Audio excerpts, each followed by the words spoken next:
মেঘে ঢাকা তারার তরফ থেকে প্রত্যেক ইউটিউব দর্শকদের কাছে আমাদের আন্তরিক প্রীতি ও শুভেচ্ছা। আজকে আমরা যে উপস্থাপনা করব সেই শ্রুতি নাটকটির নাম শেষ খেয়া। রচনা বনানী মুখোপাধ্যায়, নির্দেশনায় সঞ্জয় মিত্র, প্রবীর পাল, অভিনয় চন্দানী সাহা, সঞ্জয় মিত্র।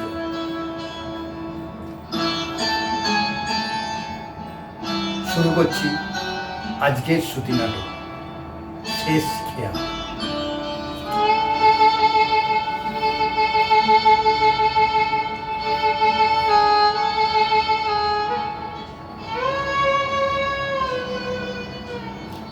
বাবা, ও বাবা, এখনো হলো না?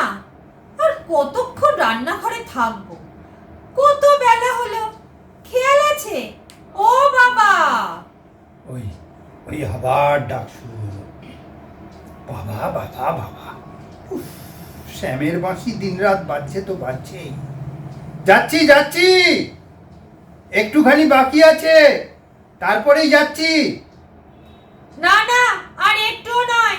বলি, রাবণের চিতা যে জ্বলছে, নেভাতে তো হবে, নাকি জীবন ভরি জ্বলবে? বাপরে, কলা তো নয়, যেন ঢাকের বাদ্যি, থামে আর না।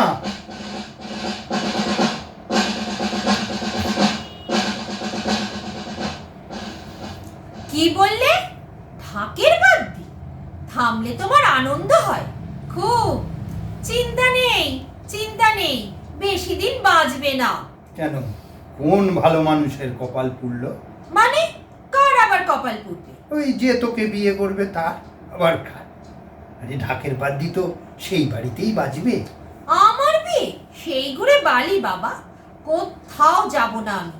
ভেবেছো আমায় অন্য জায়গায় পাঠিয়ে নিশ্চিন্তে থাকবে? ওসব হবে না। আমি কোনো দিন এখান থেকে যাব না, এই জেনে রাখবে। তা যাবে কেন? গেলে যে আমার শান্তি হবে। বাড়িতে বসে বাপকে জ্বালাবে আর একটার পর একটা সম্বন্ধ নাকচ করবে। আরে কোথায় পাত্রপক্ষ নাকচ করবে, তা না পাত্রী নিজেই সম্বন্ধ বাতিল করছে। ওরা কেন বাতিল করবে? কি নিয়েই বা করবে বলো? আমি কি দেখতে খারাপ? কি ফর্সা বলো তো? ফর্সা? ফর্সা না ছাই? লোকে লোকে দেখলে বলে নেবা নাকি আপনার মেয়ে, অ্যানিমিয়ার রুগী, কেমন হলদেটে হলদেটে চেহারা। তুমি তাদের বলো না কেন যে আমার মেয়ে মোটেই নেওয়া হয়নি, ওটা হচ্ছে চাপা ফুলের রং, ওর মায়ের মতো। চাঁপা ফুল? চাঁপা ফুল না ছাই? ধুত্র ফুলের মতো রং, জ্বালিয়ে খেলে একেবারে। তোমার এত ঘন ঘন বিরক্তি আসে কেন গো বাবা? আমি কি তোমায় দেখি না, খেতে দিই না? খেতে আবার দাও না মা, খেতে দাও আর হাড়ে হাড়ে বুঝিয়ে দাও যে রান্নাটা তুমি করেছো। আচ্ছা, আমার কোনো কাজই কি তোমার পছন্দ হয় না? আরে এটা তো মা আমারও প্রশ্ন। আমারও তো কোনো কাজ তোমার পছন্দ হয় না। কেন? ওয়াই? হোয়াই? হোয়াই আবার কি? হোয়াই? আবার ইংরেজি বলা হচ্ছে। তুমি আবার কি কাজ করবে গো?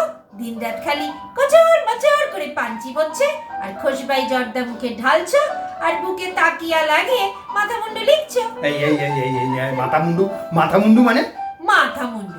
মাথা মুন্ডু মানে তোমার ওই অভিধান কেই বা ছাপাবে, আর কিনবেই বা কে, আর পড়বেই বা কে? তার মানে ওরে ওরে, আমি একজন নামকরা বাংলার অধ্যাপক ছিলাম রে। আমার লেখা কেউ পড়বে না, কেউ কিনবে না আমার অভিধান? না, ওসব আশা ছাড়ো বাবা, দূর করে ফেলে দাও। তোমার ওই লেখাগুলো কেউ পড়বেও না, বুঝলে? হ্যাঁ, সবাই তোকে কানে কানে বলে গেছে আমরা প্রফেসর ভট্টাচার্যের লেখা পড়বো না, তাই না? ঠিক আছে, পড়তে হবে না। এখন যা তো মা, এক খিলি পান নিয়ে আয় দেখিনি, তারপর চান করতে যাব। পান? তার মানে এক কৌটো শেষ সব? তুমি কি রাক্ষস নাকি? অত বড় কৌটোর এক কৌটো পান একা একা শেষ করে ফেললে? বাবা দূর বোকা মেয়ে, একা একা একা খাবো কেন রে? আরে রমেশ এসেছিল তো, কয়েকটা পান তো রমেশও খেয়েছে নাকি? হ্যাঁ, রমেশ কাকাকে পান দিয়েছো তুমি? হ্যাঁ। আচ্ছা বাবা, তোমাকে নিয়ে কি করি বলো তো? কেন? তুমি জানো না যে ওনার পান খাওয়া বারণ, তা সত্ত্বেও খেতে দিলে তুমি? তা আমি কি করব মা বল, খেতে চাইলে দেবো না? এ তো আচ্ছা যন্ত্রণা। যন্ত্রণার কি হয়েছে? এবার দেখবে কাকিমা আসবে ঝাঁটা হাতে, তখন বুঝবে যন্ত্রণা কাকে বলে। এই এই এই এই, ঝ্যাঁটা ঝ্যাঁটা ঝ্যাঁটা কেন? ঝ্যাঁটা কেন? আচ্ছা, তুই সব সময় আমার পেছনে লেগে আছিস কেন বলতো মা? হ্যাঁ কেন? ওয়াই? আবার বলে হোয়াই। উফ, মাঝে আমায় কি শাস্তি দিয়ে গেল, আমি মরিও না চাই যে আমার হাত থেকে উদ্ধার পাবো। কেন? কেন আমি কি করেছি যে আমার হাত থেকে তোমাকে উদ্ধার পেতে ইচ্ছে করছে মা? কি করেছি? হ্যাঁ, একবার একবার একটু পান চাই, একবার একটু চা চাই, একবার একটু অম্বলের ট্যাবলেট চাই, এই তো মোটে তো এই কটা জিনিস। এর জন্যে এত কথা মা? একবার একবার চাও, দিন ভোর 50 বার পান, 10 বার চা, 3 বার হজমের ওষুধ, মাথা ধরার ওষুধ 2 বার, জ্বালিয়ে খাচ্ছ একেবারে, শেষ হয়ে গেলাম। আমার দিকে কি একবারও তোমার চোখ পড়ে না? দেখতেও পাও না আমার চেহারাটা কি হয়েছে? কিছু মনেও হয় না গো। তা বাহার করে না খেয়ে থাকলে তো শরীর অমনিই হবে মা। বেলা 12টা পর্যন্ত না খেয়ে ঠাকুর ঘরে তোমায় থাকতে কে বলেছে? পুজো করব না? ইহকাল তো তোমার খেজমত খাটতে খাটতেই গেল, পরকালের কাজ তো করতে হবে। পরকালেও যাতে তোমার পাল্লায় না পড়ি, তার জন্যই তো উপোস করে পুজো করছি। মৃণালিনী দেবী, একবার দেখো, ওপর থেকে একবার দেখো গো, কার হাতে আমাকে দিয়ে গেছো। এই মেয়ের কাছে থাকলে আমি আর কদিন বাঁচবো গো?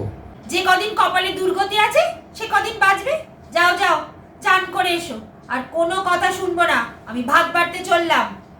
কি বদমেজ হচ্ছে মেয়ে রে বাবা, একটা ভালো কথা নেই মুখে, দিন রাত বাবার পেছনে লেগে আছে।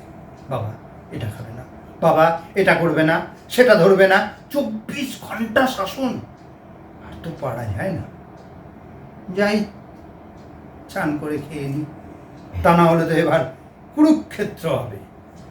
রাম রাবণের তো হয়ে গেছে, এবার কুরু পাণ্ডবের পালা।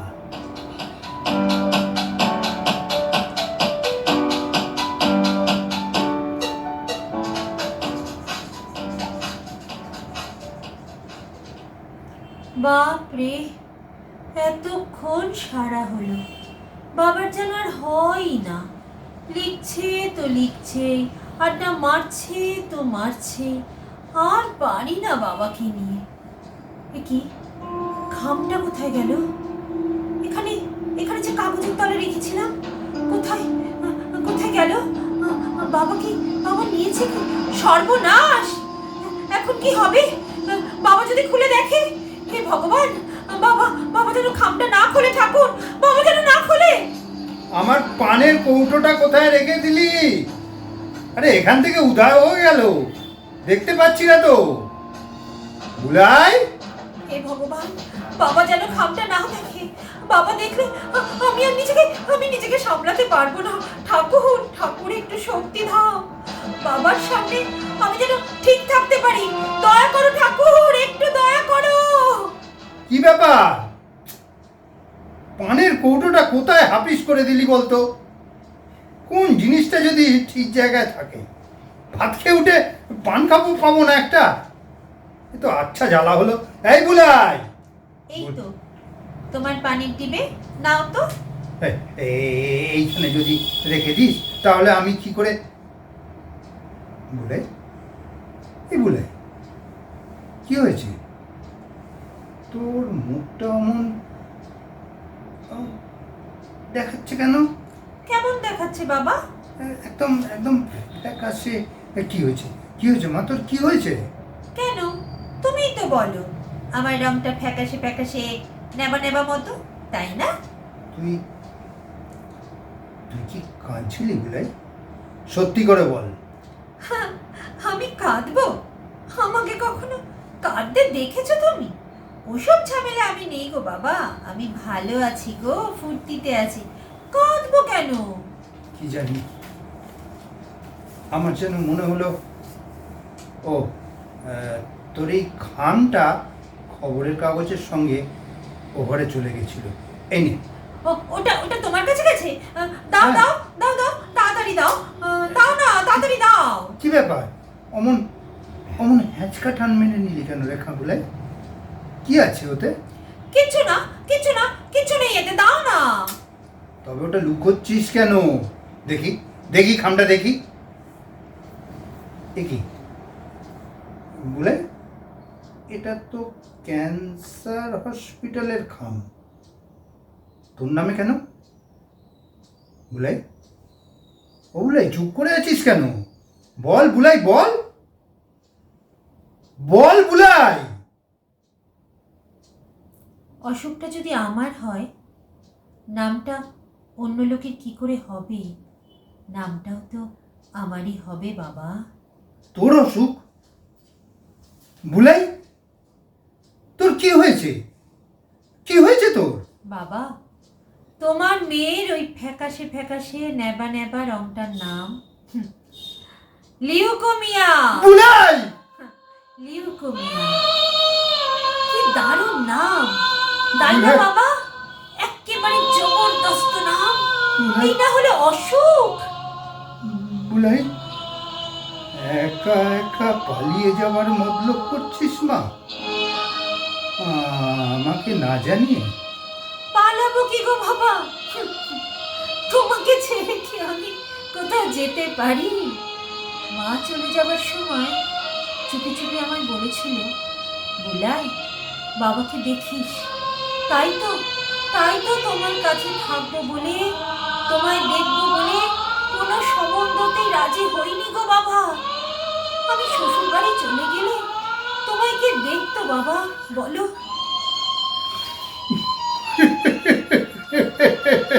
বুলাই, বুলাই রে।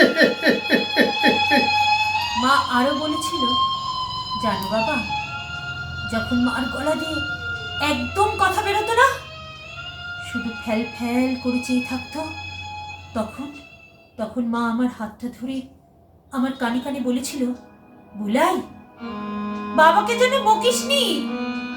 বাবা, আমি কি তোমায় বকি বাবা? আমি কি তোমায় খুব কষ্ট দিই? না মা, না, তুই আমায় একটুও বকিস না। আমার একটুও কষ্ট হয় না মা, কিন্তু আমি চাই তুই আমাকে অনেক বক, অনেক রাগ কর আমার উপর।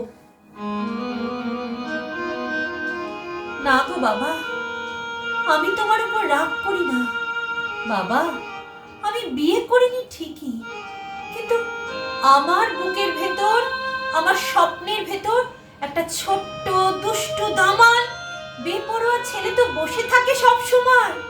তাকেই তো বকি আমি সর্বক্ষণ, সারাদিন কথা বলি তার সঙ্গে, ঝগড়া করি, কিন্তু তাকে যে এবার ছাড়তে হবে বাবা। তার জন্যই তো আমার ভয়, আমার কষ্ট। সে কেমন করে আমায় ছেড়ে থাকবে গো বাবা? সে ঠিক থাকবে মা, একা একা ঠিক থাকবে। হঠাৎই একদিন দেখবি রামধনুর রাঙা আলো গায়ে মেখে তোর বিছানার পাশে এসে দাঁড়িয়েছে সেই 7টি পক্ষীরা যে টানা রথ, সোনার রথ। আস্তে আস্তে তুই তাতে উঠে বসবি মা। তারপর সেই সোনার রথ তোকে এক নিমেষে নিয়ে চলে যাবে সেই সব পেয়েছিস দেশে, সেই স্বপ্নপুরীর রাজ্যে। আমার বড্ড ভয় করছে গো বাবা, আমার বড্ড ভয় করছে বাবা। কোনো ভয় নেই, কোনো ভয় নেই রে। সেই রথে বসে সামনের দিকে তাকিয়ে দেখবি বিরাট একটা ফুলের দোলনায় বসে আছে সেই মানুষটা, সেই ছোট্ট রোগা ভীষণ ফর্সা লাল পেরে শাড়ি পরা মানুষটা, তোর মা। মুচকি এসে সে তোর হাতটা বাড়িয়ে দেবে তোর দিকে। দোল্লায় তার পাশে বসে অনেক অনেক কথা বলবি মা, অনেক জমে থাকা কথা, অনেক অনেক না বলা কথা। বাবা তোর তোর পাশের জায়গাটা কিন্তু খালি রাখবি বলে, আর কিছুদিন পরে তো সেই জায়গাটা তো ভরে যাবে মা। তারপর তারপর একদিন মায়ের সঙ্গে ফুলের দোল্লায় বসে দুলতে দুলতে সামনের দিকে তাকিয়ে দেখবি দূরের ওই পথটা দিয়ে টলমল পায়ে দু হাত বাড়িয়ে তোর দিকে দুটো আসছে তোর সেই দুষ্টু অবাধ্য বেপরোয়া ছেলেটা। তখন তখন তখন তখন তখন তাকে আমার আমার বুকের ভেতর চেপে ধরবো, বলবো, খুব বকবো। বাবা হ্যাঁ, তোর বুকে মাথা রেখে সে চুপটি করে সব বকুনি শুনবে। তোর মতো সেও তো কতদিন পরে ফিরে পাবে তার মাকে, তার আদরের বুলাইকে। বাবা আমার আমার একটা কথা রাখবে, কথা রাখবে বাবা। নিশ্চয়ই রাখবো, বল তুই বল। সেই সেই ছোট্টবেলার মতন তোমার কোলে মাথা রেখে আমি আমি আমি আমি একটু শোবো বাবা, শোবো। আর আর তুমি তুমি আমার আমার মাথায় হাত বুলিয়ে দিতে দিতে সেই ছাড়াতে বলবে, সেই আমার আমার বলাই যাবে শ্বশুর বাড়ি, সঙ্গে যাবে কে? এই তো আমি শুয়েছি। বাবা তুমি বলো, বাবা তুমি বলো, বলো বলো। বলছি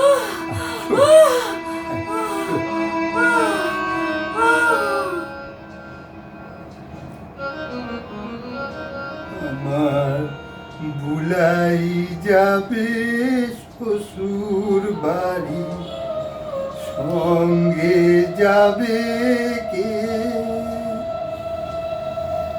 বাড়িতে আছে বাবা মা, কোমর বেঁধেছে, মায়ের হাতে লণ্ঠন,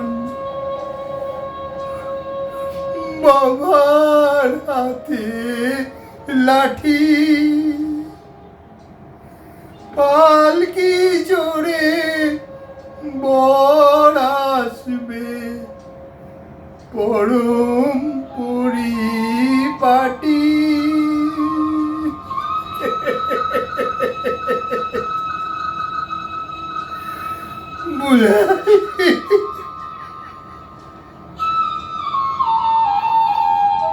বুলাই বুলাই করে মা,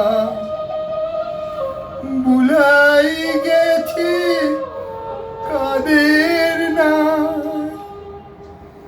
7 টাকা কি দাঁড়, বুলাই রে তুই ঘরে আয়, বুলাই রে তুই ঘরে আয়, বুলাই রে তুই করে আয়।